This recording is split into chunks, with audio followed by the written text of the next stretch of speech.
So all of my sisters thought I was gonna be in the top. So can I know what you thought about me? Welcome to MsMojo, and today we're counting down our picks for the most cringe-inducing Drag Race moments that made viewers want to look away from their screens. We'll only be considering the principal edition of the show, and won't include moments from lip syncs, Snatch Game, and Untucked, as those have their own lists. I mean, What, was Tadra called busy?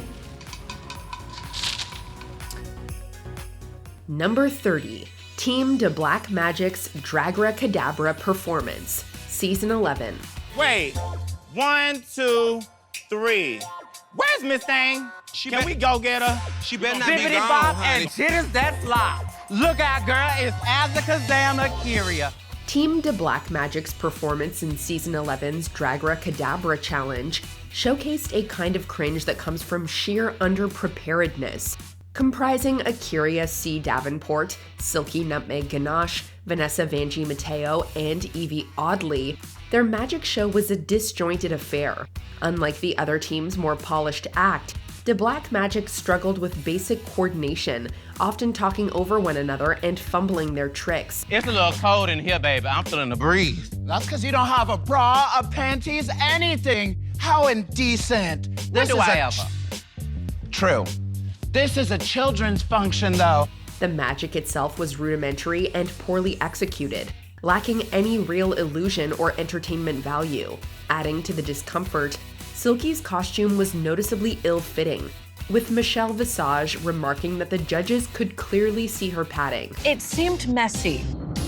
Your jacket looked wrinkly, your padding, you could see the outlines of your hip pads. Like, girl, we saw everything. The entire routine felt rushed and uninspired, making for a truly awkward, if not disastrous, performance. Number 29. The Wigaholics DragCon Panel, Season 10. We are Wigs Anonymous today, and our hope and goal is to maybe turn your wig woes into wig wows. She's corny, you can say it, she's corny. I'm from Indiana, we love corn. Season 10's DragCon panel challenge paired Blair St. Clair, Ms. Cracker, and the Vixen in a group that never found its footing. Intended to be an informative discussion about wigs, the segment devolved into a bizarre, uncomfortable display of passive aggression and miscommunication. I am the Vixen, and I'm a wigaholic. you wouldn't know by looking at you. I'm gonna get you later, bitch. She's thirsty, she needs a little extra help. The queens were strangely catty with each other, turning what should have been an engaging panel into a dysfunctional improv sketch. They failed to answer audience questions or provide any useful wig information, instead bickering and making veiled digs. Not only did I discover as a little gay boy that my t-shirt was a gown, but it could also be a wig. Yes. And that hair can be any style. It can be an updo, a downdo. For me, it was all the do's and a gown. But the great moment is that she's still wearing that same t-shirt just with a few sequins right now. It's just lovely. It's just... The entire presentation was painful to watch, feeling more like a forced, awkward confrontation than an educational segment. It's no surprise that both Blair and the Vixen landed in the bottom two following this train wreck. Number 28. Nina Flowers' talk show segment, Season 1. The talk show challenge from the very first season of Drag Race remains legendary for all the wrong reasons, largely thanks to Nina Flowers. In the newscaster segment, Nina repeatedly read placeholder text directly from the teleprompter, introducing herself as your name instead of actually saying her name. This is your name. Good night. I keep reading your name. However, the true moment of cringe came when she misread a line intended to praise Tori's career. Instead of saying, quote, "You have a hit TV show," Nina stumbled and declared, quote, "You have HIV." Tell me about your HIV. Oh my God, that was a mess. I don't know what the hell came out of my mouth. The air instantly thickened with discomfort. The grave mispronunciation and the sensitive nature of the word left Tori visibly stunned. Tell me about your TV show. Tori and Dean, sorry. I just wish you had told me. Early season challenges were rough by design, but this moment felt especially uncomfortable. Number 27. Miss Fame fumbles the "How's your head" joke, Season 7. So, Miss Fame, in the past, you've talked about just being too cerebral and in your head. Yeah. And in fact, while we're on, how is your head? You know, I was talking with her, I said, when you... See, now, that's it right there. Miss Fame's repeated inability to grasp this classic drag joke became an increasingly awkward running gag throughout season 7. The common phrase, which is a double entendre, was met with genuine confusion by Miss Fame, who would earnestly answer about her mental state. So I'm gonna ask you again. Miss Fame, how's your head? Fine. Are you kidding me? While initially endearing, her persistent lack of understanding culminated in a particularly cringy moment on the main stage after the death becomes her runway. RuPaul, clearly trying one last time, posed the question, only for Miss Fame to deliver another literal answer. Next up, Miss Fame. How's your head? It hurts. I can barely hear a thing inside this muff. It's like a shell. She hasn't had any complaints yet. RuPaul's visible exasperation and the prolonged silence that followed underscored just how uncomfortable and unfunny the once charming misunderstanding had become. Number 26, Britta's literal spit take, Season 12. The feud between Britta and Aiden Zane on Season 12 lasted almost the entire time they both stayed in the competition. When they were paired in the same scene for the Grey's Anatomy acting challenge, it was immediately obvious they would butt heads in some way. I don't want to babysit Aiden, but like, is she gonna rise to the occasion? Is she gonna come out of her shell with this role? I don't know. While filming the scene, Aiden stated that she was left drenched by Britta's apparent tendency to spit while talking. This then led to an exaggerated flashback from the producers of one such example. I am trying not to lose focus, but it's definitely difficult because Britta can spit when she talks. Affectations. Cutting back to the same scene and watching Aiden seemingly get bathed in the glorious blessings of Britta's mouth certainly left many viewers squirming in discomfort. The whole scene was just facefuls. That big mouth has a lot of spit. And cut. Number 25, RuPaul and Jeffrey Boyer Chapman's forced flirtation, All Stars Seasons 3 and 5. Which is why I've decided to give this eggplant to Ru. The recurring, we're not even sure we should call it romance between RuPaul and Jeffrey Boyer Chapman was a comedic bit that, for many viewers, never quite landed. It first appeared in the All Stars 3 Bachelor Challenge, where Jeffrey acted as the Bachelor and eventually decided to ride off into the moonlight with RuPaul. Finally, this is my happily ever after. Next stop, Good Morning America. We'll do Dance with Stars, and then we'll get divorced. The same premise was repeated during the All Stars 5 Snatch Game, where their exaggerated flirtation came across as forced and uncomfortable. At this point, the supposed joke had already been run into the ground, and it only ended up creating a sense of, are we supposed to be laughing? Is that the shirt I bought you? It still smells like you.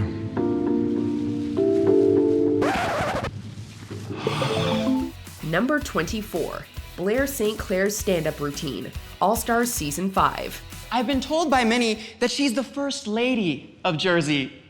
The very first. Of all time. Sounds right. Now, Blair St. Clair's attempt at stand-up comedy during All Stars 5 proved to be an excruciating watch for anyone familiar with the art form. Right from the start, Blair seemed nervous and she relied heavily on her notes, repeatedly looking down mid-joke. I just can't understand how you keep escaping from the old folks' home.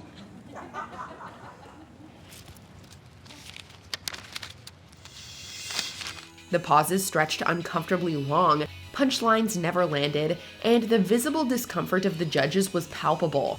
Comedy challenges reward confidence and timing, and Blair had neither that night. Watching her fight through the set, we would have begged her to hand us those notes so we could use them to shield us from the secondhand embarrassment we all felt. Every judging panel needs that one person to make the guest judges feel just that much more famous. Oh, I do declare, this is a dumpster fire. Number 23, Discord Adams' Bout of Drag Delusion, Season 18. In the very first episode of season 18, we got our first diagnosis of drag delusion with Discord Adams. After being declared safe in the design challenge, Discord voiced her disagreements with her placement and how she felt her garment was better than others, especially Nene Coco. I am literally shocked. You're never gonna convince me that I was just safe.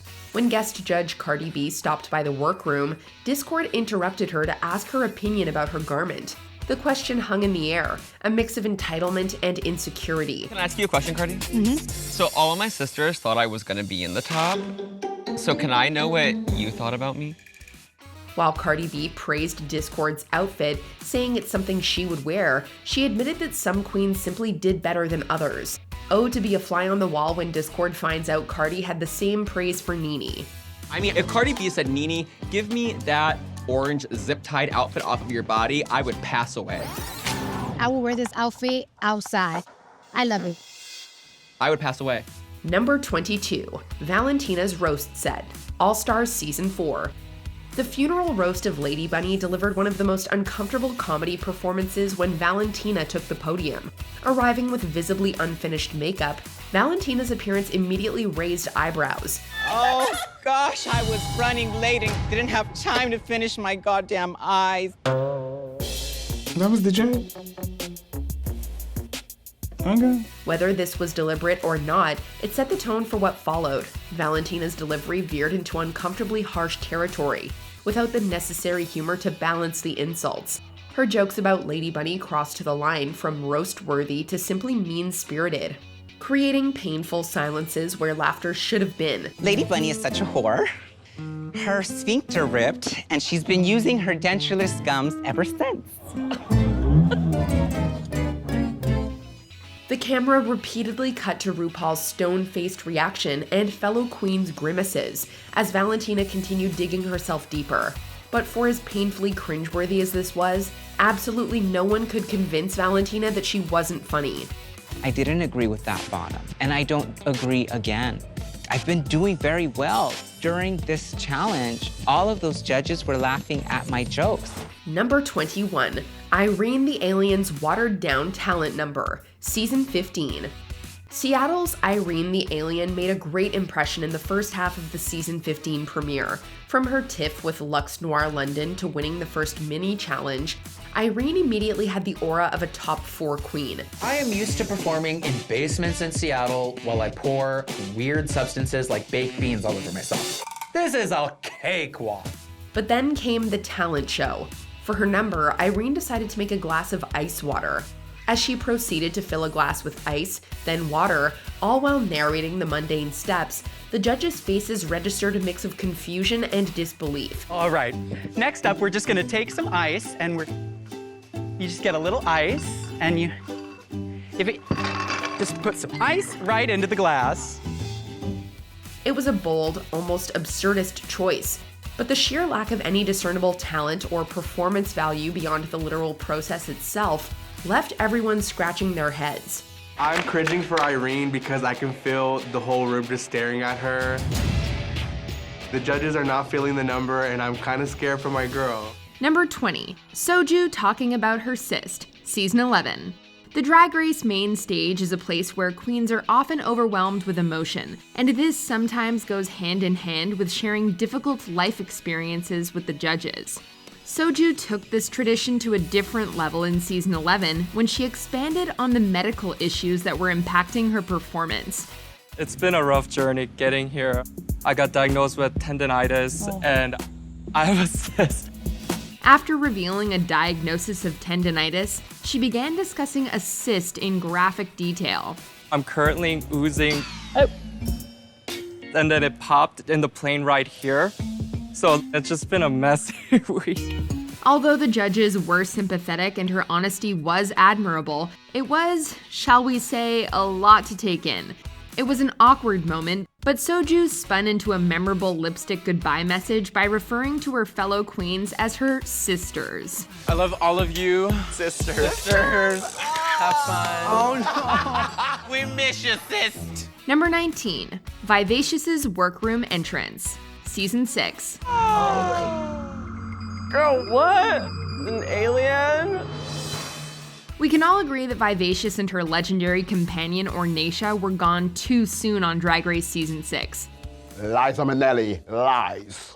From coining Liza Minnelli lies to her Club Kid-inspired looks, Vivacious brought a whole lot of personality to the main stage. But sadly, her Workroom entrance is remembered as one of the worst of its kind.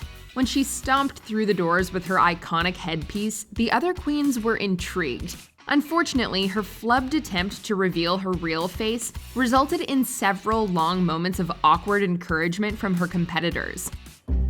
Yes, mama. Come on. Reveals don't always go as planned on Drag Race, and this one was no exception. I'm Vivacious. I'm 40 years old. Mother has arrived. Number 18, Roxy Andrews roast hosting. All-Stars Season 2. Despite floundering a lot in All-Stars 2, you have to give Roxy Andrews props for her perseverance. Yeah, I sucked. I sucked more than Michelle Visage at a truck stop with a glory hole, right? Her comedy chops, though, those we cannot excuse. Because I'm dying up here, ladies and gentlemen. No, I'm not the funniest. You killed that one, sis.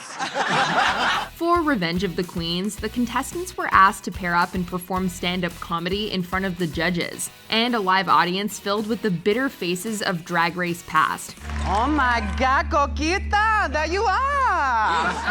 How's everything out here on the strip tonight? Left without a partner, Roxy was given the job of hosting, a job that unfortunately proved too difficult for her.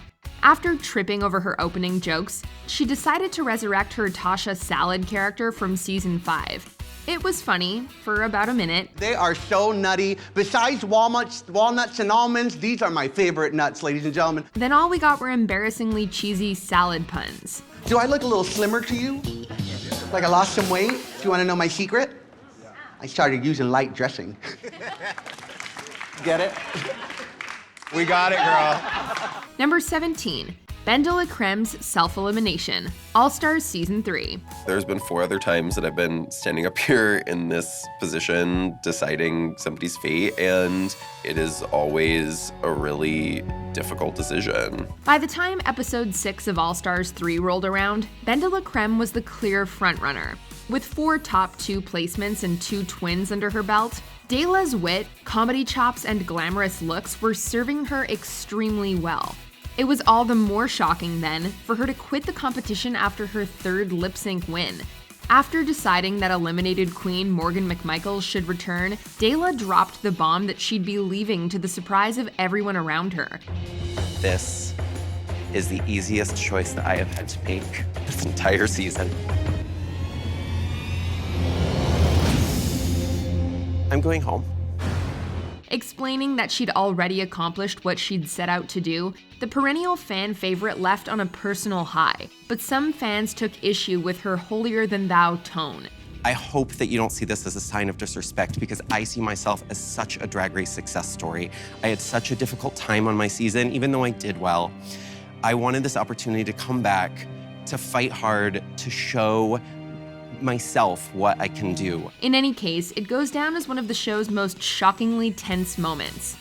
Number 16, Derek Barry's variety show impressions, All-Stars Season 5. So here's a little rundown.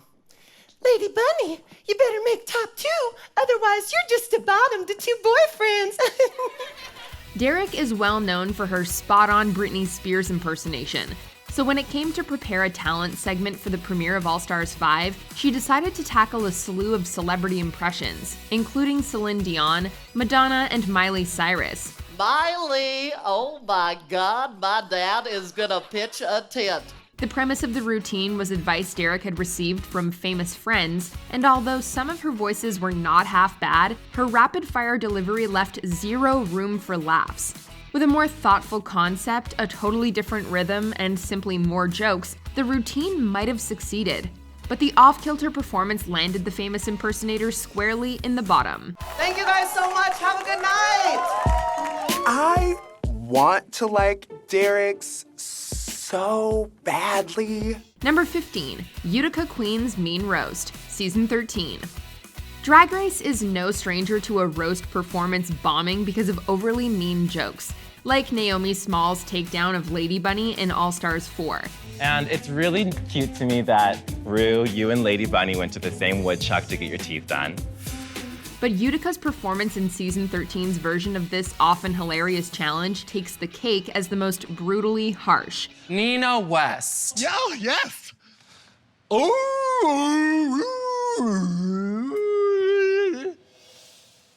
I'm sorry, I thought you could speak whale. From comparing Ross Matthews to the Lion King's Pumbaa and speaking to Nina West in Whale, the routine came off as more rude than funny. And when she took aim at Lonnie Love's comedy chops, it resulted in a legendary clapback from the beloved talk show host. It's just as hard to swallow as Lonnie Love's comedy career.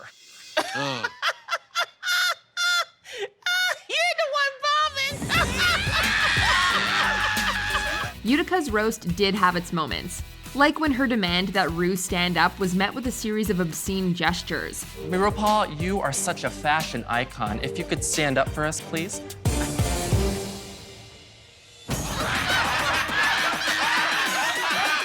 But her no-holds-barred routine was undeniably overshadowed by the judges' own responses. Number 14, McBitch, Season 7. Macbeth is one of Shakespeare's most famous tragedies, so it's pretty fitting that McBitch is also considered to be one of Drag Race's. You got it. And action. First day of school. House of Capra. This reinterpretation of the Scottish play was performed by Kennedy Davenport's team in the Season 7 episode Shakespeare. The spirits. The spirits have spoken. We saw it in a dream. Lady. While Max managed to pull her team through their performance of Romeo and Juliet, Kennedy's team never seemed to get theirs off the ground at all. There was line fumbling, wooden acting, multiple missed cues, and Pearl seemingly struggling to not bump into the scenery. What's happening? I'm lost.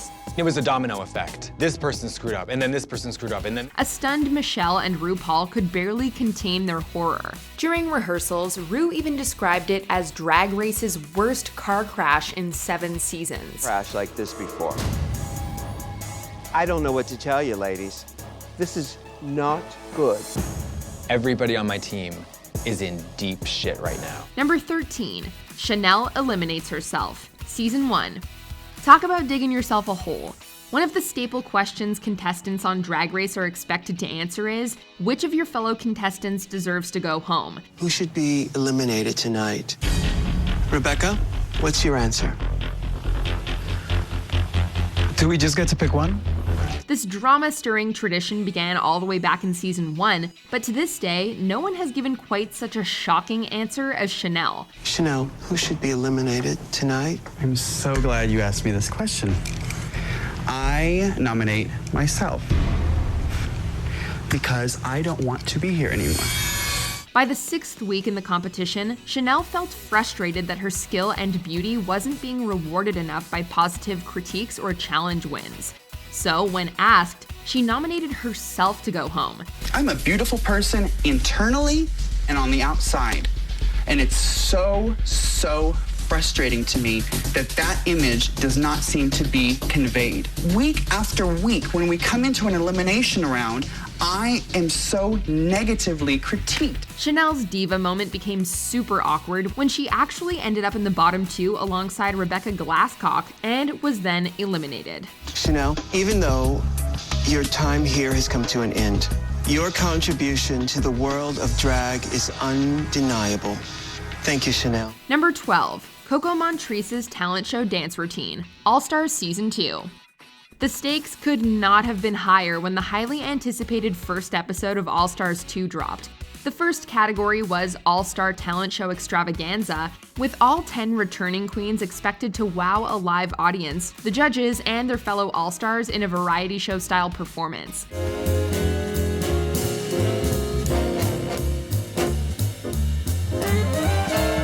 The brief was to bring your best talent to the main stage. So when Coco Montrese, who is not known for her dance skills on the show, revealed that hers was going to be a dance routine, painted eyebrows were raised. We all make choices, but that was a choice. Coco admitted she knew it was a risky choice. Embarrassingly, the risk didn't pay off. Though she looked the part, her vintage Hollywood number fell flat. Number 11, Laganja Estranja's stand-up routine, Season 6. Hey, hey, hey, hey, put your lighters up. Ganja's in the house. Ew. Laganja's over-the-top personality definitely made for some iconic moments on Drag Race, but when faced with delivering a comedy performance, she stumbled hard. Unlike some of her other more successful competitors, Laganja didn't take into account her elderly audience and devoted most of her cannabis-infused set to her favorite plant. But it wasn't until I moved to Los Angeles that I discovered marijuana. I mean, I like to smoke. Yo, I am just flying as high as your receding hairline, okay? And while poking fun at the crowd was a smart idea that helped others stand out, Laganja roasting them for their physical traits was less than wise. Her relentlessly upbeat personality amidst the disapproving crowd's boos made this one of the show's most painfully awkward outings and resulted in her elimination. Can I get an amen? Number 10, Jasmine Masters' talent show performance, All Stars Season 4. Hello, I am Jasmine Masters, and I have something to say. Jasmine always has something to say, and she's been a beloved internet presence since her Drag Race debut on Season 7. But she struggled to translate her legendary online humor to the main stage in the All Stars 4 premiere when she debuted a downright shoddy stand-up show. I went on a date with this guy, and when he called me back for another one, I said, hell no. And he asked me why. I said, because baby, your breath smells exactly like your ass. While some queens are plagued by nerves in comedy challenges, Jasmine was perfectly at ease, but her potty-mouthed story about a bad date simply missed the mark. The routine may have been edited for length, but what we did get to see was one note and practically devoid of jokes. Where are the jokes? This thoroughly uncomfortable performance resulted in Jasmine's anticipated All-Stars run ending in the first episode. Number 9, Mariah Carey Diva Worship Challenge, Season 11. Baby, we are praising Mariah. We're about to convert these sheeps. It's no secret that Drag Race loves to pay homage to female music icons, but this Season 11 challenge, which had the queens host an evangelical talk show dedicated to a legendary singer, did not do Mariah Carey justice. While the Britney Spears team was hilarious, the Mariah Carey group simply didn't know enough about her to carry the skit. They fumbled the name of her movie Glitter, and their conversation segment featured Plastique Tiara, making a truly strange voice at the mention of Ariana Grande. Passed out in the sidewalk of an Ariana Grande. One last time fellowship. But perhaps the worst part of the challenge was Honey Davenport and Raja O'Hara's poorly rehearsed musical performance. We will gaze out our hearts. She'll always be my baby. Ru was so disappointed that all 6 team members shockingly ended up lip syncing.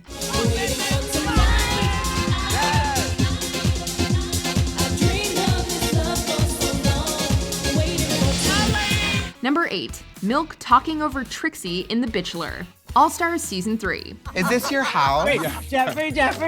In Season 3 of All-Stars, fan favorite Trixie Mattel had a lot to prove, and even admitted to wanting to live up to her fame outside of Drag Race. It doesn't matter on Drag Race what you've done in the real world. In these 4 fake brick walls, you are garbage until proven otherwise. Meanwhile, Milk's overconfidence plagued her second outing on the show, with her backstage meltdown over being safe standing out as particularly cringeworthy.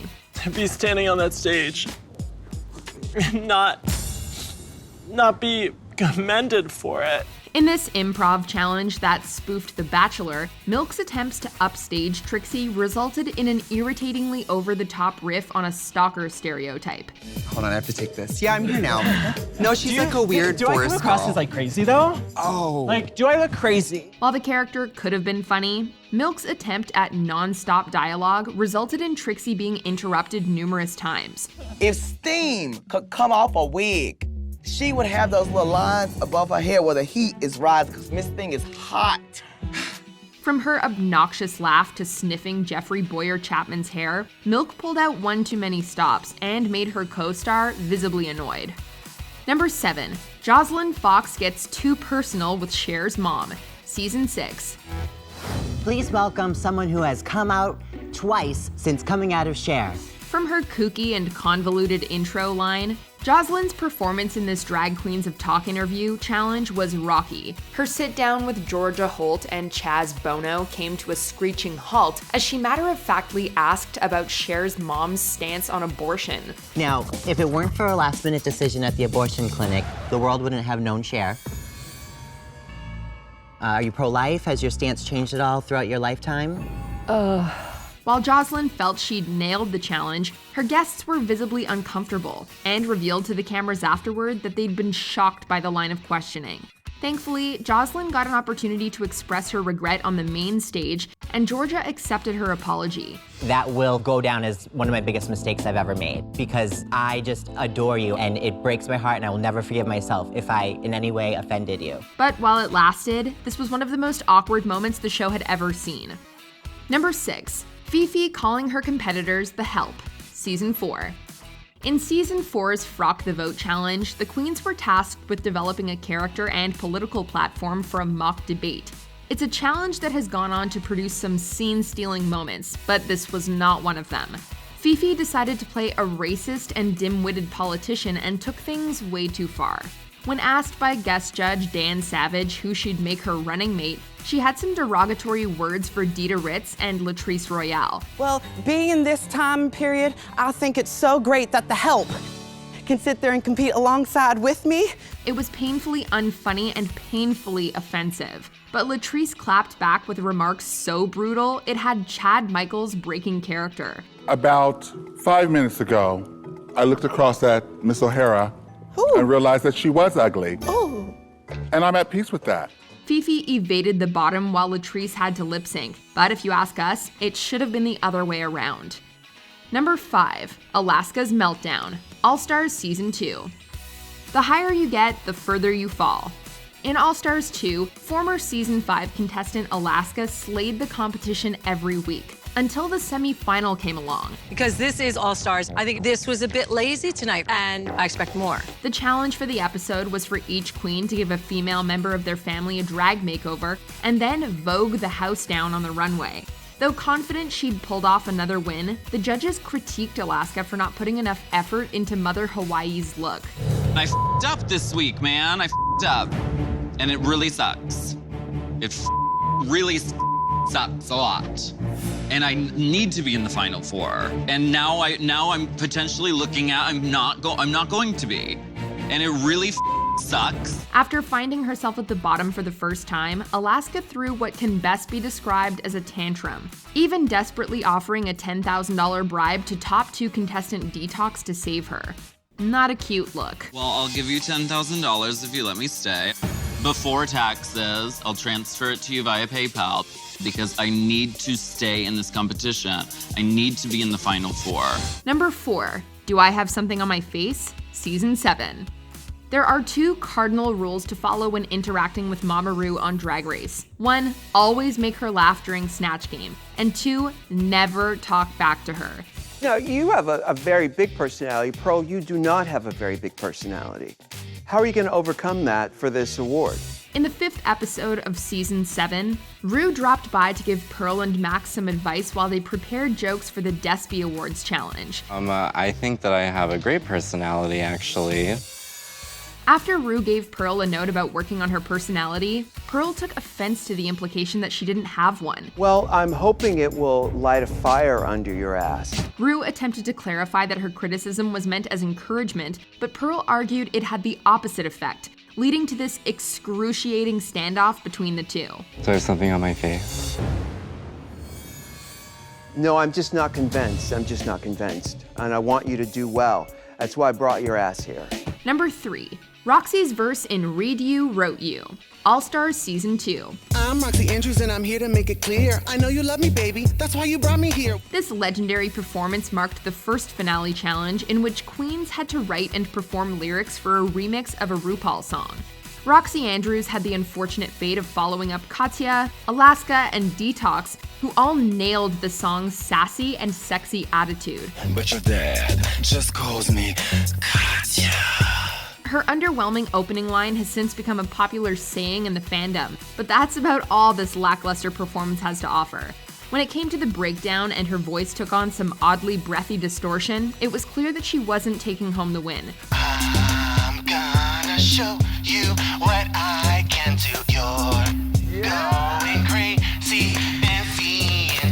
The number lives on as a Drag Race fan favorite, but its overall entertainment value didn't save Roxy from elimination. Number 2, Phi Phi O'Hara and Coco Montrese's comedy routine, All-Stars Season 2.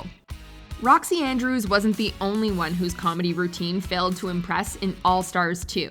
Phi Phi O'Hara and Coco Montrese were partnered up for the stand-up comedy challenge in Revenge of the Queens. But I have a little favor to ask of you. What you want, girl? Think you could do my makeup? Rather than stick to a conventional stand-up format, the pair chose to do more of a Saturday Night Live-esque character study, which Katya hilariously described as an...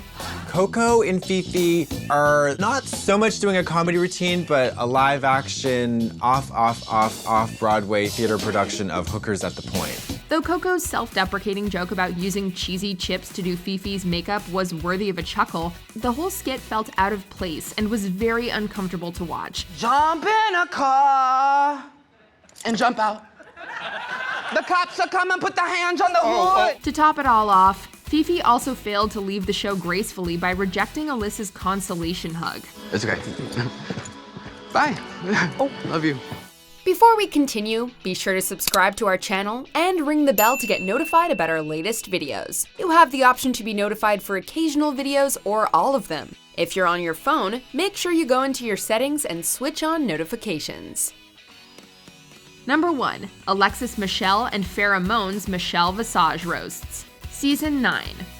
In Season 9, the remaining 8 queens were tasked with a daunting challenge, to roast the most judgmental of all Drag Race judges, Michelle Visage. Instead of RuPaul, we are going to roast a man of true charisma, uniqueness, nerve, and talent. Unfortunately, he was unavailable, so it's going to be Michelle Visage. While some queens struck comedy gold, 2 routines were so rocky that we just couldn't pick between them. Despite coming off as a sweetheart, Farrah Moan decided to go for the jugular with some insult comedy. And I'm pretty sure having one song in the 90s that no one even remembers doesn't qualify you to be a judge on such a big TV show. Good thing she's been sucking RuPaul's so long. Unfortunately, she forgot about the comedy part, and the audience forgot how to laugh. Expectations were higher for Alexis Michelle, whose visual gag concerning Michelle Visage's least favorite color, green, immediately flopped. In honor of your big night, I wore your favorite color, girl. Alexis only made matters worse when she later defended her choice to Tamar Braxton. My question the whole entire time is, why is she green? Well, Tamar, have you ever watched the show? Between that and the offensive slurs, it was nothing but crickets from the audience. Fortune, you also know about playing second fiddle. You've been playing bull to Chelsea Handler's Alcoholic Wasp for ages now. Unsurprisingly, she and Farrah both ended up lip-syncing.